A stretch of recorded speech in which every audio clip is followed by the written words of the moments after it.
भगवान शिव कैसे पहुंचे काशी? आज यहाँ पढ़े काशी विश्वनाथ ज्योतिर्लिंग की रोचक कहानी। वाराणसी, स्वाति। कई हिंदू पुराणों में काशी नगरी का जिक्र मिलता है। कुछ धार्मिक ग्रंथों में काशी में भगवान शिव के बसने की कहानी वर्णित है। जाने काशी विश्वनाथ धाम की स्थापना की कथा। भगवान शिव का काशी से रिश्ता आदिकाल से चला आ रहा है। कई हिंदू पुराणों में काशी नगरी का जिक्र मिलता है। कुछ धार्मिक ग्रंथों में काशी में भगवान शिव के बसने की कहानी वर्णित है। काशी विश्वनाथ धाम की कहानी। शिव महापुराण की कथा के अनुसार भगवान शिव ही पुरुष रूप में शिव और स्त्री रूप में शक्ति नाम से प्रसिद्ध हुए।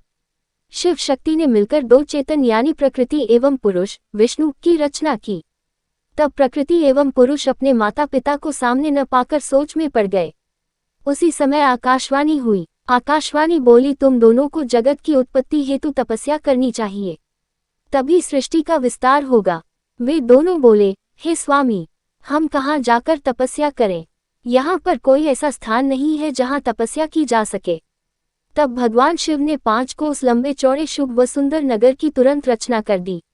वे दोनों भगवान शिव के चरणों का स्मरण करके वहां तपस्या करने लगे। उन्हें इस प्रकार तपस्या करते करते बहुत समय बीत गया। उनकी कठिन तपस्या के कारण उनके शरीर से पसीने की बूंदें निकली।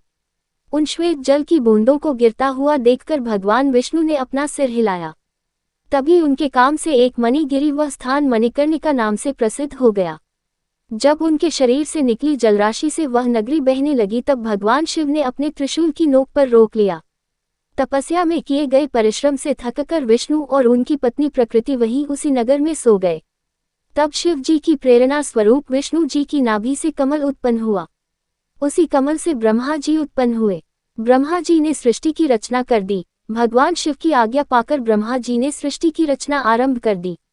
ब्रह्मा जी ने 50 करोड़ योजन लंबा और 50 करोड़ योजन चौड़ा ब्रह्मांड रच दिया। इनमें 14 अधत लोकों का निर्माण भी ब्रह्मा जी ने किया। तब भक्त वत्सल भगवान शिव के मन में विचार आया कि इस संसार के सभी प्राणी तो कर्म पाश में बंधे रहेंगे। सांसारिक मोह माया में पड़कर भला वे मुझे कैसे पा सकेंगे? भगवान शिव ने त्रिशूल से 5 कोस नगरी अलग कर दी। भगवान शिव ने ऐसा मन में विचार करके अपने त्रिशूल से 5 कोस नगरी उतार कर ब्रह्मांड से अलग कर उसमें अपने अविमुक्ति ज्योतिर्लिंग की स्थापना कर दी। यही पंचकोसी, कल्याणदायिनी और मोक्षदायिनी नगरी काशी कहलाए। भगवान शिव ने इस नगरी में अपने ज्योतिर्लिंग की स्थापना करने के बाद से फिर से मृत्युलोक में त्रिशूल के माध्यम से जोड़ दिया। भगवान शिव करने लगे माता पर्वत सहित निवास। संसार के समस्त प्राणियों के मध्य में सत्व रूप में और बाहर तामस रूप में विराजमान परमात्मा भगवान शिव ही है। सत्व आदि गुणों से युक्त वही रुद्र है, जो सगुण होते हुए निर्गुण और निर्गुण होते हुए सगुण है। उन कल्याणकारी भगवान शिव को प्रणाम करते हुए रुद्र बोले, है विश्वनाथ, लोकहित की कामना से आपको यहाँ विराजमान रहना चाहिए। मैं आपके अंश से उत्पन्न हूँ। आप मुझे पर कृपा करें और देवी पार्वती सहित यहीं पर निवास करें। तब भगवान शंकर संसार के कल्याण के लिए काशी में देवी पार्वती सहित निवास करने लगे। उसी दिन से काशी सर्वश्रेष्ठ नगरी हो गई। पापों से मिलती है मुक्ति। कहा जाता है कि मोक्ष की कामना करने वालों को काशी नगरी जाना चाहिए। मान्यता है कि काशी विश्वनाथ धाम हर प्रकार के पापों से मुक्ति मिल जाती है।